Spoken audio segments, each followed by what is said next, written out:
धुन सुनकर मन समझाई, कोट यतन से ये ना माने। यह वाणी हजूर स्वामी जी महाराज जी की है। हजूर स्वामी जी महाराज जी का जन्म आगरा उत्तर प्रदेश में जन्माष्टमी के दिन 25 अगस्त सन 1818 को हुआ था। आप जी का पूरा नाम श्री सेठ शिवदयाल जी महाराज था। इस वाणी में मन की दशा को स्वामी जी महाराज जी ने वर्णन किया है। हमारी इच्छाएं समाप्त होने का नाम नहीं लेती। जब हम बचपन में होते हैं हमारी इच्छाएं कुछ और होती हैं। हमें दुनिया की वस्तुएं अपनी ओर आकर्षित करना बचपन से ही शुरू कर देती हैं। हमारी उस समय दशा ऐसी होती है जैसे कि कोई बच्चा जब मेले में घूमने के लिए जाता है तो वहाँ पर मेले में सजी दुकानों की सजावट को देखकर वो बच्चा उस दुकानों की ओर, उन दुकानों की ओर आकर्षित हो जाता है, उनकी तरफ खींचकर चला जाता है और सोचता है कि कुछ न कुछ मैं हर दुकान से कुछ न कुछ खरीद कर ले ही। ये दुनिया जो है ये भी उस मेले की सजावट की तरह है। हमारा मन दुनिया के रंग तमाशों में उस बच्चे की तरह खींचता चला जाता है।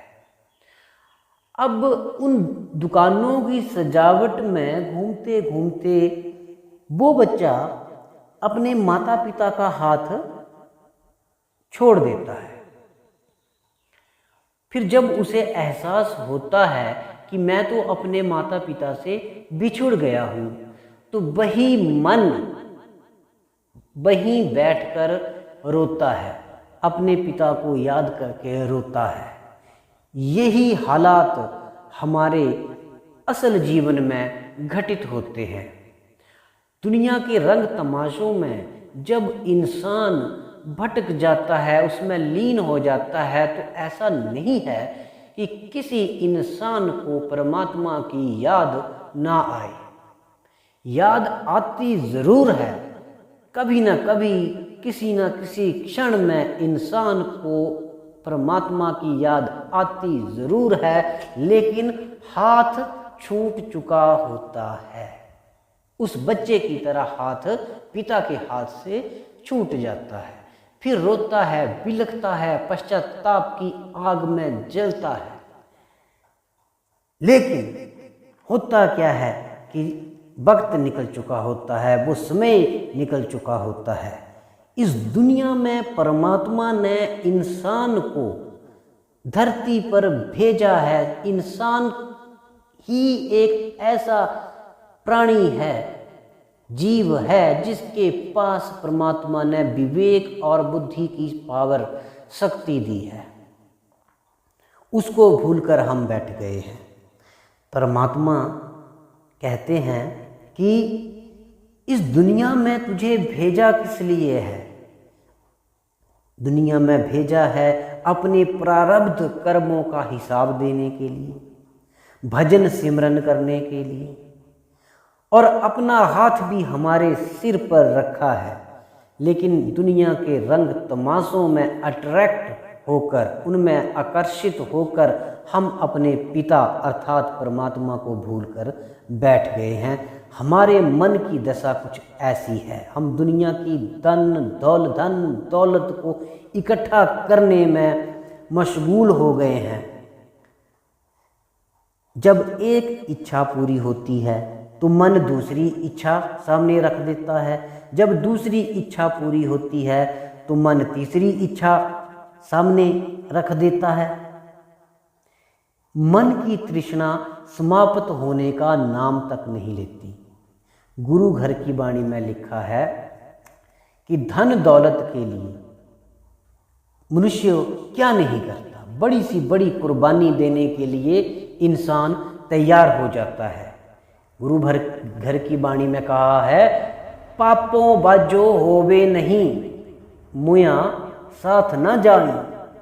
अर्थात कि अत्यधिक धन दौलत ईमानदारी से इकट्ठी नहीं होती। और साथ में चेतावनी भी देते हैं कि अंत समय में ये धन दौलत साथ नहीं जाएगी। इसलिए ऐ इंसान, सोच समझकर इसको इकट्ठा कर। गुरु अमरदास जी ने समझाया है कि इंसान धन के मोह के अधीन पराई दौलत को हथिया कर माया रूपी जहर के भंडार को एकत्रित कर लेता है और अंत में यम के हाथों चोट सहनी पड़ती है। हजूर स्वामी जी महाराज अपनी वाणी में समझा रहे हैं, धुन सुनकर मन समझाई, कोट यतन से ये ना माने। कि मन जो दुनिया के रंग तमाशों में लीन है, धन दौलत कमाने में व्यस्त है, इस मन को समझाना बाहर मुखी इंसान के लिए बहुत मुश्किल हो जाता है। कोट यतन से ये ना माने, अनेक कोशिशें करने के बाद भी मन समझने का नाम नहीं लेता, ये अपनी हरकतों से बाज नहीं आता।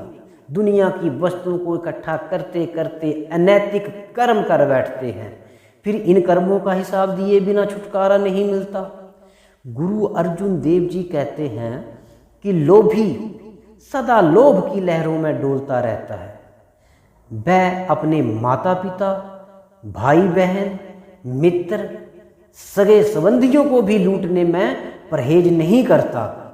जैसे जैसे मनुष्य की इच्छाएं पूरी होती हैं और नई इच्छाएं जन्म ले लेती हैं। बिन संतोष नहीं कोई राजे, सुमन मनोरथ बिरथ है सब काजे। भाव ये है कि संतोष रखने से ही तृप्ति मिलती है। बिना संतोष ना तो तृप्ति मिलेगी ना परमार्थ बनेगा। धुन सुनकर मन समझाई, संतोष कैसे प्राप्त होगा? हजूर महाराज स्वामी जी अपनी वाणी में समझा रहे हैं, धुन सुनकर मन समझाई कि इंसान को एहसास होगा, अपने कर्मों का एहसास होगा।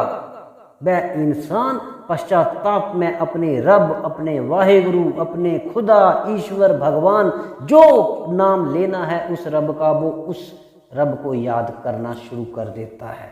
चला जाता है अपने गुरु के पास, फिर प्रार्थना करता है कि गुरु महाराज दया कर दो, मेहर कर दो, बख्श लो, बख्शनहार हो। संत बड़े कृपालु और दयालु होते हैं। वो सुनते हैं, समझते हैं, दया भी करते हैं।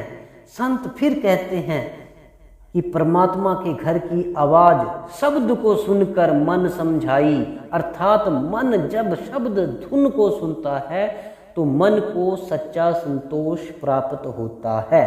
फिर इंसान विरक्त हो जाता है, उसकी सारी तृष्णाएं समाप्त हो जाती हैं, मन को संतोष मिलना शुरू हो जाता है। ऐ इंसान, तू अपने सतगुरु पर भरोसा रख, संतोष रख। परमात्मा की शरण में गए इंसान का रब सतगुरु परमार्थ भी बनाता है और स्वार्थ भी बनाता है। ये ज़रूर है, ये सही है कि धन दौलत होना भी जरूरी है, क्योंकि संसारिक व्यवस्था को चलाने के लिए गुजारे मुताबिक होनी चाहिए। संत समझाते हुए कहते हैं कि अनैतिक रूप से धन दौलत एकत्रित करने में बुराई है, दूसरे का हिस्सा लूटना बुराई है, दूसरे की वस्तु को अपना बना लेना बुराई है, दूसरे की वस्तु, जर, जमीन, जोरू, औरत के ऊपर अधिकार जमाना बुराई है। आगे स्वामी जी महाराज अपनी वाणी में कहते हैं, जोगी जुगत कमावे अपनी, ज्ञानी ज्ञान कराई, तपसी तप कर थाक रहे हैं, जति रहे जतलाई, ध्यानी ध्यान मानसी लावे, वह भी धोखा खाए, पंडित पढ़ पढ़ वेद व्याख्याने, विद्या बल सब जाए।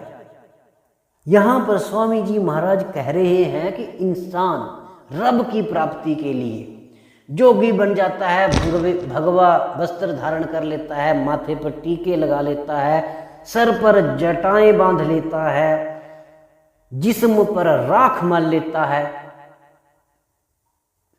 राख को छाप लेता है अपने जिस्म को, घर से निकल जाता है, मैं जोगी हो गया।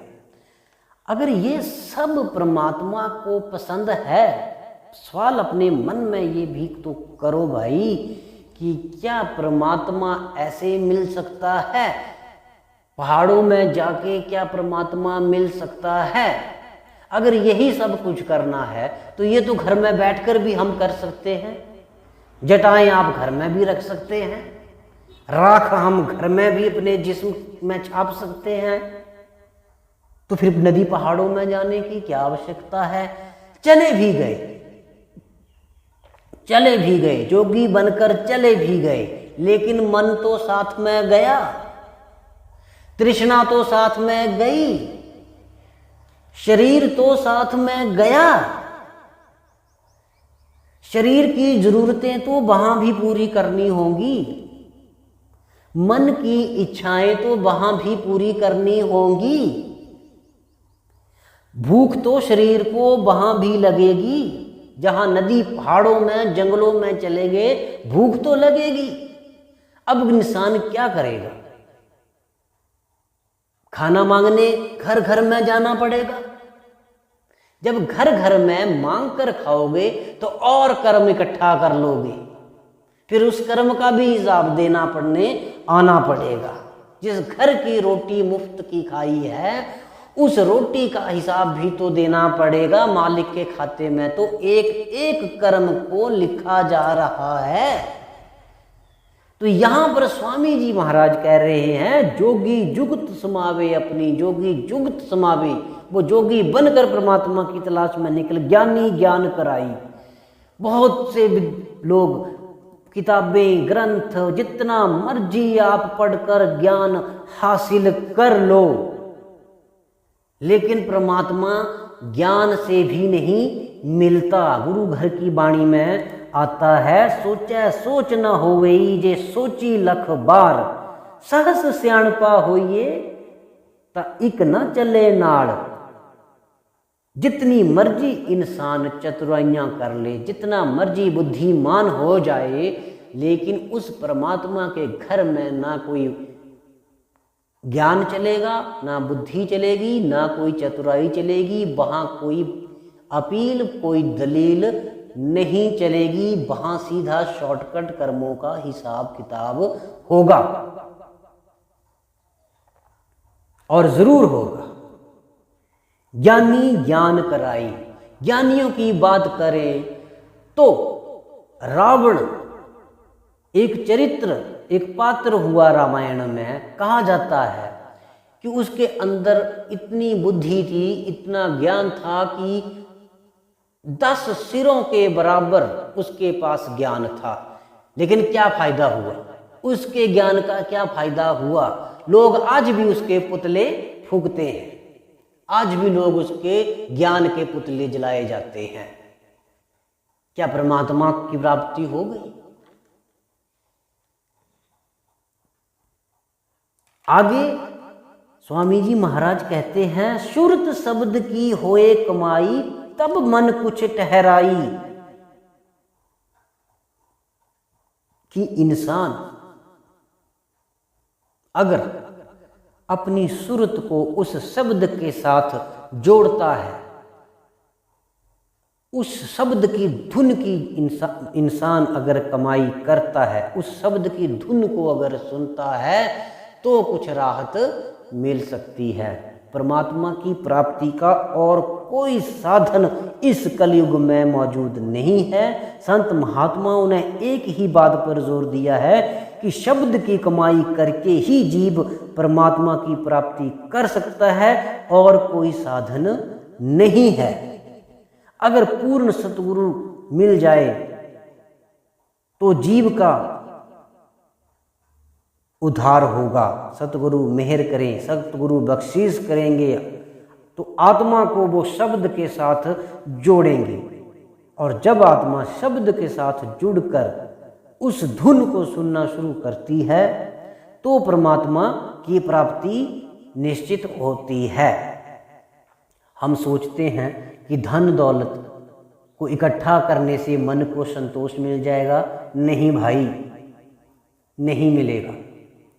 धुन क्या चीज है? ये धुन जो रात दिन बज रही है, ये वो धुन नहीं है जो बाजे में बजाई जाती है कि बाजे में जो धुन बजाई गई उसको सुन लिया तो वो धुन हो गई। ये धुन अनहद नाद है जो दिन रात बिना किसी अनब्रेकेबल साउंड है।